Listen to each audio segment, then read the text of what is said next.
This is where I work. This is where I create.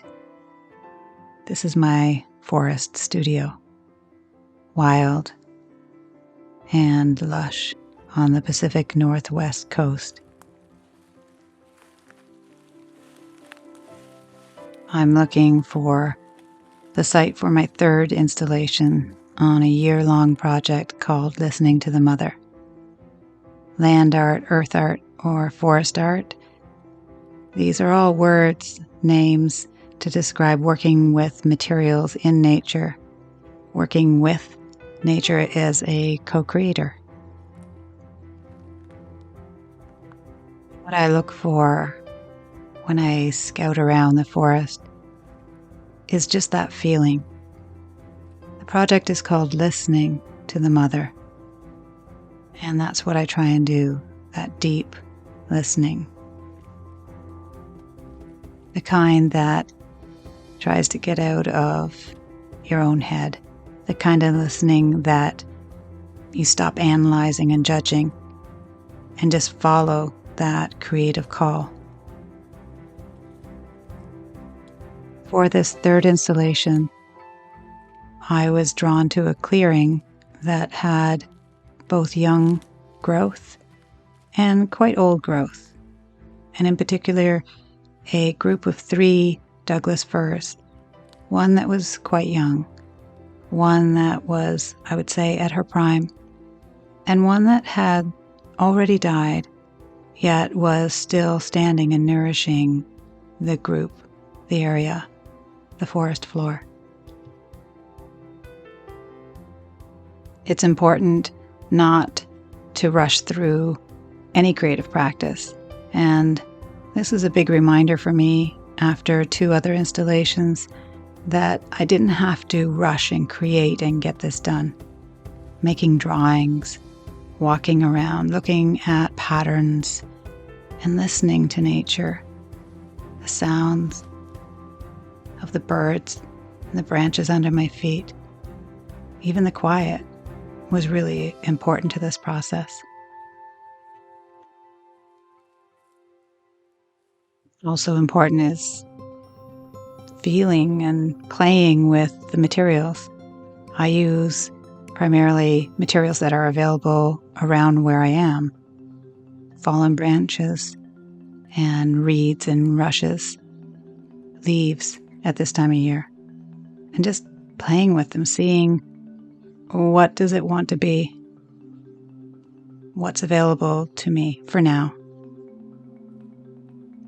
Another key part that really came to the forefront on this third excursion into the forest was my meditation, or even just simply sitting quietly and connecting to the forest, connecting to my breath, connecting to myself as part of this whole system.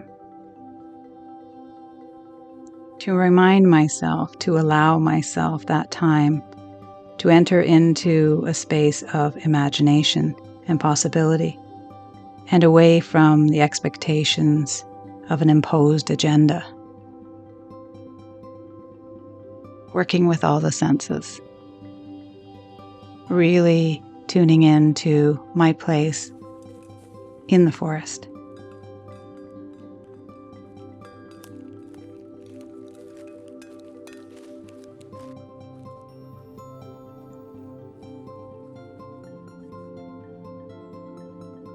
As I let the world melt away every time I entered into the workspace, it was a reminder to slow down and connect. And rather than impose what I wanted to do, to follow what was available and what inspiration was there. And there was a lot, everywhere. And this tuning in, just taking these few moments, offered me the ability to see the beauty in the curved branches that were scattered all over the forest floor, the seeds that were falling from the trees and the plants at this time of year. And so that became the inspiration. I constructed a giant pod, standing about 6 feet. It became, in my mind, a symbol of a seed. Seeds have always fascinated me.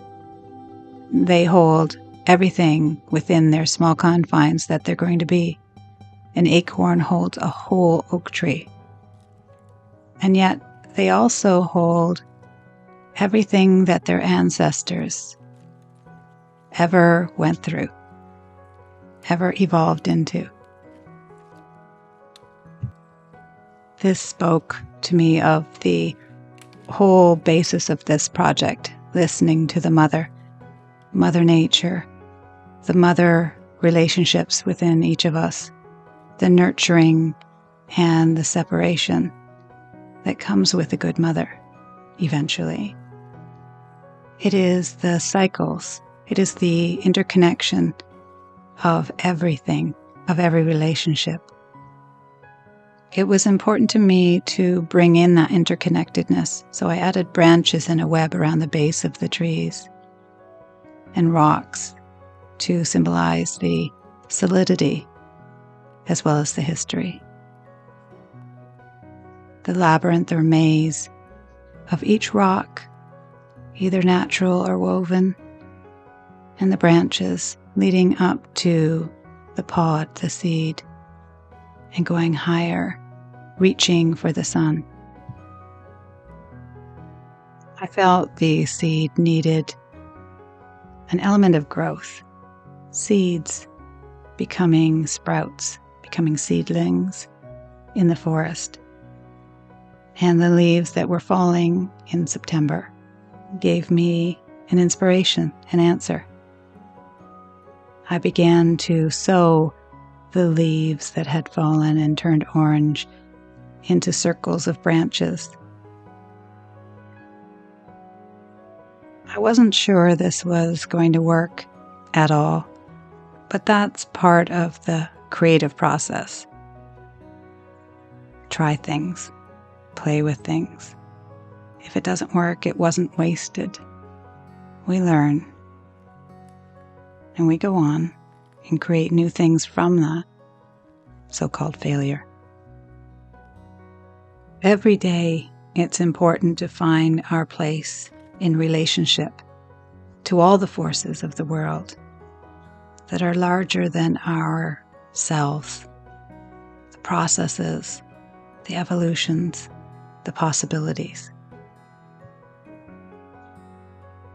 The interweaving of this pod, of this seed, and the branches within nature reminded me that the psychological health of humanity, individually and collectively connected, is inextricably linked to the health of the earth, that we are of the same pod, we are of the same seed,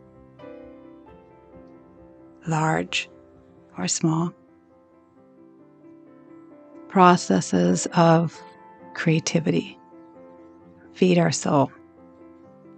The processes of nature feed growth. Working creatively in the forest, deeply within the unknown, really tunes me into what can be. Doesn't always work. But there's messages and communication with the listening to the mother that I really take in, and it changes me to be more aware and to feel more belonging.